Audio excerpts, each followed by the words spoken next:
여러분 안녕하십니까? 마나임 뉴스입니다. 교회 강단에 말이죠, 태극기를 달 바에는, 성조기나 일장기를 달 바에는 인공기를 달아라. 인공기가 뭔지 아시죠? 북한 국기입니다. 그렇게 말한 정신 나간 목사가 하나 있습니다. 여러분, 이게 지금 우리 대한민국 내에서 한국교회에서 나오는 겁니다. 여러분 얼마나 충격스럽습니까? 예장 고신 측에서는 말이죠, 고신 미래교회 포럼이라고 있다고 합니다. 그게 회장이 말이죠, 권오연 목사라는 사람인데, 그 고신 미래교회 포럼이 그새 19차 포럼이 말이죠, 서울 시민교회에서 아마 24일 날 있은 것 같습니다. 그 자리에서 말이죠, 발제자로 나선 사람이 오세택이라는 목사입니다. 이 사람이 이제 그런 얘기를 한 것이죠. 저는 그 강연 전부를 한 20여 분 되는데 다 들어봤습니다. 그 여러 발언 중에서도 문제가 있지만은 특히 이 부분에 대해서 제가 한번 말씀을 드리겠습니다. 여러분, 그 한국 교회의 분열사를 알고 계시나요? 여러분 알고 계시는 분들도 있을 겁니다만은 1907년 9월 17일 날 조선 예수교 장로회 동노회가 조직이 됐습니다. 그래서 이제 계속 그 조선 예수교 장로회 동노회를 중심으로 해서 교회가 점점 뻗어나가고 말이죠. 그런 상태에서 1951년에 한국 전쟁 당시에 말이죠, 신사 참배 문제 그리고 회계 문제 이런 데서 반발을 해서 그 조선 예수교 장로회 동노회에서 빠져나간 무리들이 있습니다. 그 무리들이 바로 대한예수교 장로회 고신측이다, 그런 것이죠. 그러니까 신사참배라든가 상당히 보수 중에 보수죠. 이런 분들이 그냥 너희들하고는 같은 신앙생활을 못해, 그래서 나가버렸습니다.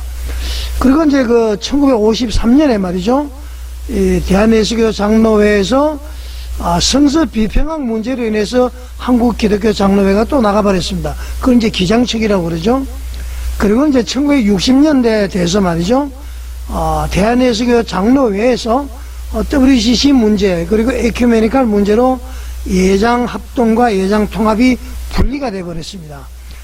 그래서 이제 예장 합동이라고 불리는 이유는 그 대한예수교 장로회하고 처음에 51년도에 빠져나갔던 고신측 일부가 합해지면서 합했다. 그래서 합동이라고 그러고요. 그 다음에는 그 예장 통합이라고 불려지게 된 것은 대한예수교 장로회하고 또 1953년에 나갔던 기독교 장로회 일부가 말이죠, 통합을 했습니다. 그래서 통합이 됐다, 그런 것이죠. 그러면 이제 예장 고시는 보수 중에 보수, 이렇게 보면 될 것이고요. 예장 합동도 보수 쪽으로 봐야 됩니다. 그러나 이제 한국 기독교 장로회는 완전히 진보 측이죠. 그 예장 통합은 진보, 보수, 중도를 다 아우르는 정치적 스펙트럼으로 보면 그렇습니다. 제가 이제 왜 이렇게 지금 예수교 장로회를 설명을 드렸냐면은, 보수 중에 보수로 불리는 이 예장 고신 교단에서 그런 얘기가 나왔다는 거, 참으로 놀랄 거 아닙니까, 여러분? 왜 한국교회가 말이죠, 이렇게 타락이 됐습니까? 태극기를 달려면은 인공기를 달아라. 이것이 말이죠, 설교학입니까? 비유입니까, 여러분? 자, 오세택 목사는 말이죠, 사랑의 교회에 걸린 그 태극기를 비판하면서 이렇게 말을 했습니다. 직접 영상 한번 보시겠습니다. 사랑의 교회가 있잖아요. 저기 서초동에. 사랑의 교회 가면 지금도 아마 있을 겁니다. 그 태극기가 있어요. 자기 교회 깃발하고. 그 교회가 태극기를 왜 붙였냐. 여러분, 태극기를 붙이고 있는 교회 어떤 생각이 드세요? 우리 개혁지 입장에서, 우리 교단 정신으로 보면 그게 정당한 겁니까? 민족주의입니까? 국수주의입니까? 하나님의 나라는 민족주의를 넘어서는 겁니다. 예, 그 위에 있어요. 우리는 민족, 국가라는 위에 있어야 됩니다. 예? 그 제가 여러분 우습겠지만 제가 거기다 빗대서 이렇게 글을 썼어요. 왜 태극기를 달고 있냐. 달려면 망국기를 다 달아야지. 모든 지상의 국가를 우리가 섬기고 우리가 복음을 전하고 구원하고 그런 의미에서 그걸 붙여야 될 거 아니냐. 그런데 다 붙이려고 그러니까 장소가 부족하냐, 공간이 부족하냐, 좀 이상하냐, 그러면 상징적으로 딱 한 국가기를 붙이면 된다. 그게 어느 나라 국기면 되겠습니까? 성종이 붙이라면 뭐라고 생각을 하겠습니까? 저게 미문화군인가? 뭔가 저거. 일장기를 붙여놓으면 더 이상하겠죠? 상징적으로 딱 한 국가기가 있어요. 하나님의 나라는 넘어선다. 초월적인 역사, 우주, 시간, 아까 우리 밑에 수직적 역사관, 수평적 역사관 말씀을 하셨는데, 우리는 그 위에 있는 하나님의 나라를 지향한다는 상징으로 붙일 국가기가 하나 있습니다. 북한의 인공기입니다. 인공기. 붙이려면 그걸 붙여요. 자, 이번 영상에 나와 있는 대로 태극기를 달 거면은 망국기를 다 달아야 한다. 자, 다 달기 어려우니까 말이죠. 성조기를 달면은 미문화원 같고, 일장기를 달면은 이상하니까 상징적으로 하나만 달아야 된다. 하나만 달 거라면은 인공기를 달아라. 그렇게 얘기를 했습니다. 목사 오세택. 이 사람 목사 맞습니까? 자, 여러분, 이 발언은 말이죠. 아주 해괴한 비유도 말이죠. 이런 비유가 없습니다. 북한의 인공기가 여러분 무엇입니까? 북한의 인공기는 말이죠. 무엇을 상징합니까, 여러분? 우리 한반도의 3대 세습 독재의 상징 아닙니까? 그리고 말이죠. 전 세계가 인정하는 기독교 박해국가의 깃발입니다. 그리고 수십만 성도가 죽임을 당하고요. 지금도 지하교회 성도들이 말이죠. 끌려가는 피와 눈물의 상징, 그 핍박하는 그 피와 눈물의 상징 아닙니까, 여러분? 심지어 말이죠. 국제 종교 자유 조사 기관들은요, 북한을 주체 사상교라는 거대한 종교 집단으로 분류를 했습니다. 그래서 말이죠. 북한은 국가라기보다는 거대한 신정 전체주의 종교체제, 그렇게 봐야 되는 것입니다, 여러분.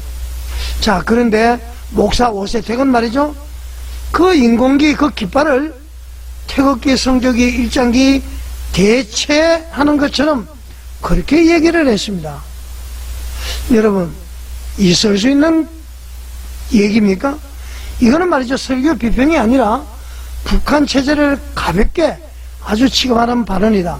아니, 이 사람이 말이죠. 북한하고 무슨 관련이 있습니까? 자생적 간첩입니까? 아니면 기범조에 말이죠. 매수가 된 사람인가요?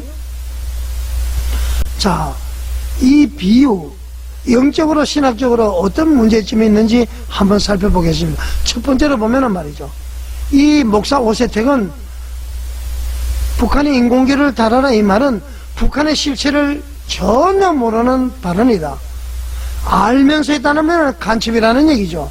자, 여러분 아시겠지만 북한은 말이죠. 전 세계 1위의 기독교 박해 국가죠.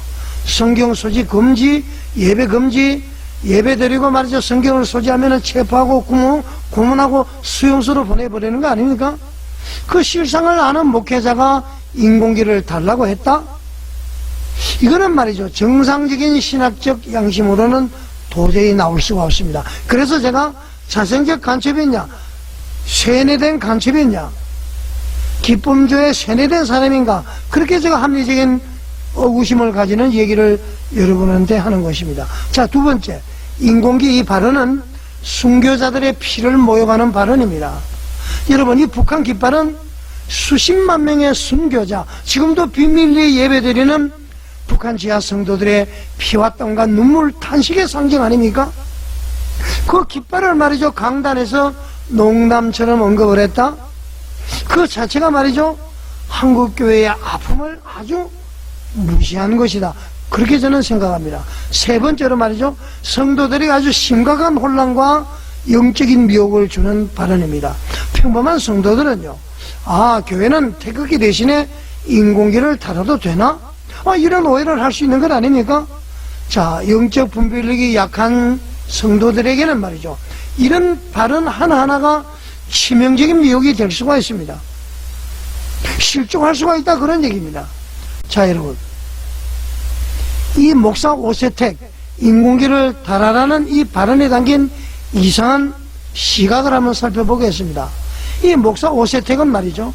하나님의 나라는 민족을 초월한다. 이렇게 주장하면서 인공기를 비유를 했습니다. 하나님의 나라는 민족을 초월한다 그랬습니다.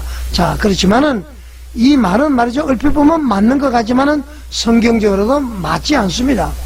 민족을 신격화하지 말라는 것과 적대적인 전체주의 깃발을 말이죠.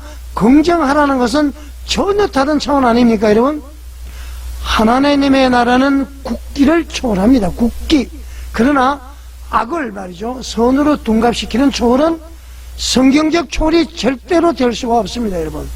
자, 북한 체제를 상징하는 인공기는 절대적으로 중립적인 기호가 될 수가 없죠. 그 깃발은 말이죠. 핵무기요, 독재요, 기독교 말살이요, 인권 유린을 상징하는 것이다. 여러분 그렇지 않습니까? 초월적 관점이라는 이름으로 이 악을 정성하면 되지 않습니다. 제가 지금 상당히 흥분했습니다. 자, 이 목사 오세택은 말이죠. 이 강연을 들어보면은 올림픽 중심까지 끌어다가 와서 말이죠. 인공기를 미화를 했습니다. 이 목사 오세택은 그 리우 올림픽에서 말이죠. 북한과 한국 선수가 그 셀카 장면 찍는 것을 예로 들면서 말이죠. 이것이 올림픽 정신이다. 그렇게 말을 했습니다. 자, 여러분. 이것은 말이죠. 국제 스포츠의 그 예외적인 하나의 이벤트에 불과한 것이지 정치적으로 신학적으로 일반 원리로 일반화하는 것은 아니라는 것입니다, 여러분. 그렇지 않습니까? 더 큰 문제는요. 김정은 체제를 평등한 국가로 암묵적으로 취급하는 위험한 발상을 가지고 있다. 그런 것입니다, 여러분. 한국교회 강단에서는 절대 해서는 안 될 비유인 것이죠. 자, 여러분. 저는 감히 이렇게 말씀을 드립니다. 이 오세텐 목사의 이 발언은 우연한 실수가 아닌 것 같다. 이 오세텐 목사의 문제의 핵심은 세계관이다. 저는 그렇게 보고 있습니다. 이 사람의 강의를 강연을 다 들어보니까요. 손현범 목사의 설교를 비판한다는 명목으로 사실은 시작을 했습니다. 손현범 목사의 설교를 조목조목 다 비판하는데 말이죠. 일본은 저도 수용을 하고 일본은 수용을 못 하겠더라고요. 그 손현범 목사님의 설교를 비판을 하면서 중간중간 말이죠. 좌파 우파의 어떤 개념을 설명하면서 상당한 오류가 일어났습니다. 시간이 없기 때문에 다 말씀을 못 드리겠고요. 그리고 정치적으로 설교에 대해서 단정하는 모습, 성경적으로 균형을 상실한 비평, 그리고 기독교 밖의 국가에 대한 묘한 관점이 노골적으로 드러나는 겁니다. 어떻게 보면 북한을 찬양하는 것 같은 그런 것도 나옵니다. 이 사람 잠시만요. 정치가 수상합니다. 자, 특히 말이죠. 인공기 발언은 이 오세택 목사의 월드뷰가 어디에 기울어져 있는지 단적으로 보여집니다. 세계관이 무엇인지 모르겠다가 아니라 북쪽으로 기울어져 있는 것 아닌가, 좌쪽으로 기울어져 있는 거 아닌가, 이렇게 이제 합리적인 의심을 할 수가 있다. 그런 얘기입니다. 자, 여러분. 이것은 정치 비평이 아니라 말이죠. 신학적 사고의 방향 자체가 삐뚤어져 있다. 저는 그렇게 결론을 내리고 싶습니다. 자, 여러분. 저는 말이죠. 우리 성도님들을 위해서 강력하게 말씀을 드리고 싶습니다. 오늘날 한국교회 강단은 말이죠. 좌파든 우파든 정치 이념에 휘둘리는 경우가 많습니다. 그러나 북한 인공기를 예로 드는 순간 말이죠. 그것은 단순한 정치 견해가 아니라 신앙의 최소 상식이 무너졌다는 증거입니다. 자, 여러분. 기독교는 말이죠. 공산당과 양립할 수가 없어요. 사회주의와 양립할 수가 없습니다. 그래서 기독교는 진보가 없어요. 무조건 보수가 돼야 되는 것입니다, 여러분. 자, 북한은 어떻습니까? 주체사상으로 우상화가 되어 있습니다. 우리도 말이죠. 뭐 이재명이 재림의수다 이런 조짐이 나타납니다만은 걱정이 되죠. 자, 북한은 주체사상으로 우상화가 되어 있고 기독교 말살하고 있는 것 아닙니까? 그리고 강제수용소를 운영합니다. 예수 믿는 사람 거기 보내죠. 공적으로 예배를 금지하죠. 성경 소지를 금지하죠. 이 모든 악을 저지르는 독재 체제가 바로 북한 체제인 것입니다. 그런데 그 북한 체제의 인공기 그 깃발을 말이죠. 상징적인 선택지로 제시했습니다. 오세택이가 말이죠. 태극기 달지 마. 미국 국기에 달면은 성적이 달면은 문화원처럼 보여. 일장기 다는 것은 그렇고 차라리 달려면 인공기를 달아. 자, 여러분. 자, 이 발언을 듣고도 말이죠. 문제없다고 생각하라면은 되겠습니까? 되지 않겠습니까? 자, 그래서 우리 성도들은 이런 말에 절대로 미혹되면은 되지 않습니다. 우리는 말이죠. 태극기를 우상할 필요도 없지만은 북한의 깃발을 농담처럼 다루거나 또 타락한 신학을 결코 용인할 수가 없는 것이죠. 성경은 분명히 악을 악이라 부르라고 분명히 했습니다. 이사야서 5장 20절에 보게 되면 빛과 어둠을 혼동하는 자는 화가 있다고 그랬습니다. 차든지 듣든지 빛과 어둠을 확실하게 선택해야 된다는 것입니다. 오늘의 사건은 바로 그 문제입니다. 인공기 비유는 아주 해괴한 논리입니다. 북한의 실체를 가볍게 취급하는 위험한 발언이지요. 우리 성도들은 절대 미혹되지 말아야 합니다. 한국교회 강단은 이런 왜곡된 세계관을 경계해야 합니다. 한국교회는 말이죠. 좌파도 우파도 아닙니다. 진리, 정의, 자유, 신앙의 본질 위에 굳게 서야 하는 것입니다. 자, 여러분, 만화임 뉴스에 공감이 가신다면 구독과 좋아요, 알림 설정, 댓글로서 여러분의 의견을 많이 남겨주시고요. 또 공유를 통해서 많은 성도님들이 계몽이 되도록 여러분 전부 힘을 써주시기 바랍니다. 시청해 주셔서 감사드립니다.